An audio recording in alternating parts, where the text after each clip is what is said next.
Sebelumnya, perkenalkan nama saya Ilham Irawan dengan NIM A0123-069. Saya dari Fakultas Teknik, Program Studi Teknik Sipil, kemudian mata kuliah Metodologi Penelitian, dan dosen pembimbing saya, Dr. Kukuh Kurniawan, DSSTMN. Saya dari Universitas Tunas Pembangunan Surakarta. Baik, di sini saya akan melakukan presentasi tentang analisis dan evaluasi sistem saluran drainase perkotaan untuk mengatasi banjir genangan. Baik, yang pertama di sini ada ringkasan eksekutif. Penelitian ini menganalisis kondisi existing saluran drainase perkotaan, membandingkan kapasitas tampung saluran dengan debit banjir rencana. Kemudian mengidentifikasi faktor penyebab banjir genangan dan merumuskan rekomendasi teknis untuk sebuah perbaikan. Fokus pada integrasi hidrologi, analisis curah hujan, dan metode debit dan hidrolika saluran, persamaan Manning untuk menilai kinerja jaringan drainase di kawasan urban yang mengalami pertumbuhan pesat. Dan di sebelah samping sini ada gambar mengenai kondisi saluran atau saluran drainase di sebuah perkotaan. Dan next. Selanjutnya di sini ada permasalahan utama dan latar belakang. Di sini ada tiga bagian. Yang pertama ada kapasitas dan penyempitan saluran, dan juga ada sedimentasi dan perawatan, dan ketiga pengelolaan sampah. Dan yang pertama, kapasitas dan penyempitan saluran. Kapasitas saluran seringkali tidak memadai akibat perubahan tata guna lahan dan pembangunan liar, sehingga penambang efektif berkurang dan menyebabkan aliran air meluap. Kemudian yang kedua ada sedimentasi dan perawatan. Pendangkalan akibat sedimen itu dapat menurunkan kedalaman efektif saluran, dan frekuensi pemeliharaan yang rendah juga dapat memperburuk kondisi di sebuah saluran. Kemudian ada pengelolaan sampah. Sampah menyumbat inlet dan gorong-gorong sehingga aliran terhambat dan genangan lokal mudah terbentuk sehingga menyebabkan kebanjiran di suatu daerah. Next. Kemudian ada kerangka metodologi dan pendekatan analisis. Yang pertama, di sini ada pengumpulan data, data dimensi saluran, topografi, tata guna lahan, pengukuran lapangan, dan deret curah hujan historis dikumpulkan sebagai basis analisis. Dan yang kedua ada analisis hidrologi, analisis frekuensi curah hujan, uji kecocokan distribusi, dan perhitungan intensitas hujan rencana atau mononot/Van Breen untuk mendapatkan Ki rencana. Kemudian yang ketiga ada analisis hidrolika.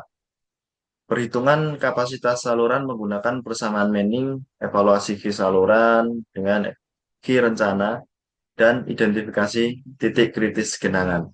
Kemudian yang keempat ada rekomendasi. Penyusunan solusi teknis atau peningkatan penampang, kolam retensi, kemudian juga ada sumur resapan, dan juga operasional pembersihan rutin dan kebijakan pengendalian sampah dan tata guna lahan. Dan next. Selanjutnya di sini ada evaluasi kondisi existing saluran.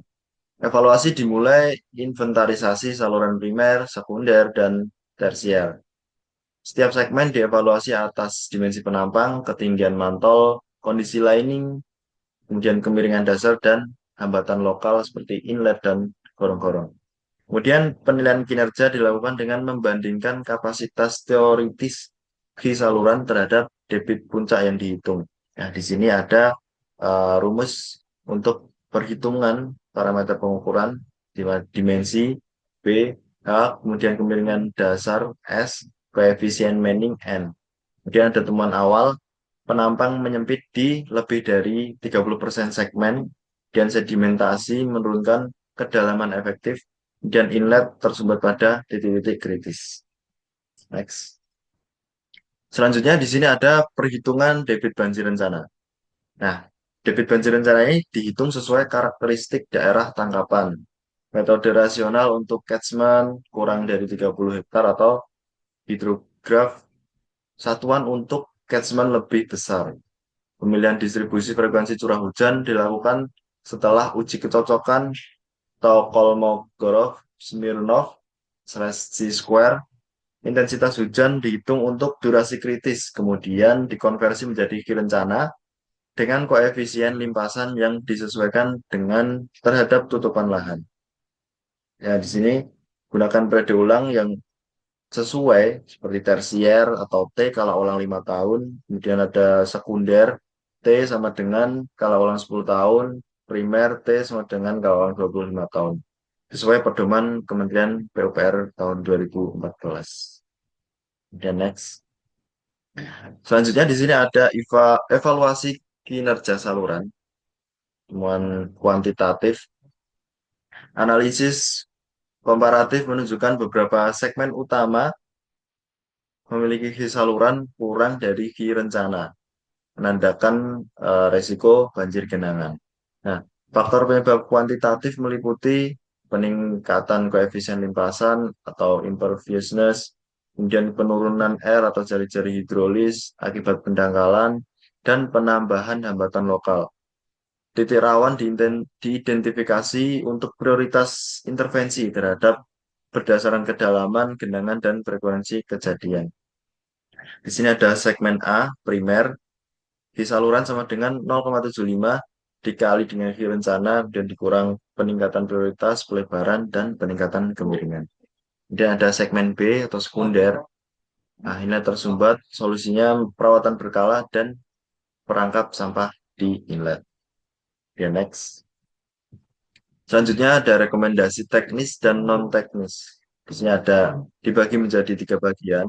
Yang pertama ada solusi infrastruktural, kemudian ada solusi operasional dan kebijakan, dan yang terakhir ada solusi keberlanjutan. Nah, solusi yang pertama, solusi infrastruktural. Di sini ada pelebaran penampang kritis, pemasangan kolam retensi atau debit control, kemudian ada sumber resapan terintegrasi, dan peningkatan kapasitas gorong-gorong serta inlet dengan perangkap sampah. Kemudian yang solusi kedua, ada solusi operasional dan kebijakan. Program pemeliharaan berkala, kampanye, pengelolaan sampah, dan regulasi penutupan lahan dan kontrol pembangunan liar, serta sistem monitoring debit real time.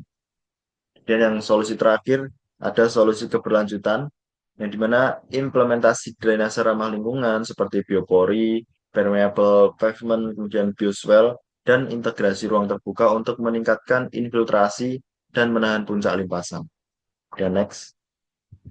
Selanjutnya ada rencana implementasi dan prioritas. Nah, di sini rencana implementasi tentunya dimulai dari survei di suatu daerah, kemudian ada desain, kemudian ada pilot atau implement pilot and monitor performance, kemudian ada scale up, full rollout, and policy integration.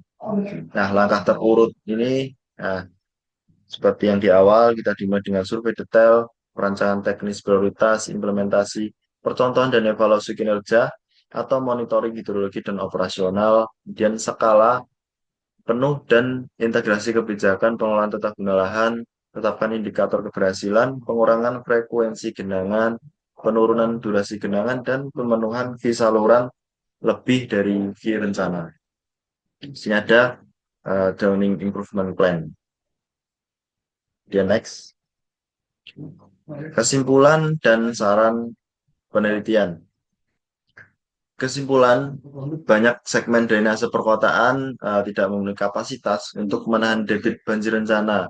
Nah, penyebab utamanya meliputi perubahan tata guna lahan, ada sedimentasi, dan pengelolaan sampah yang buruk atau kurang baik.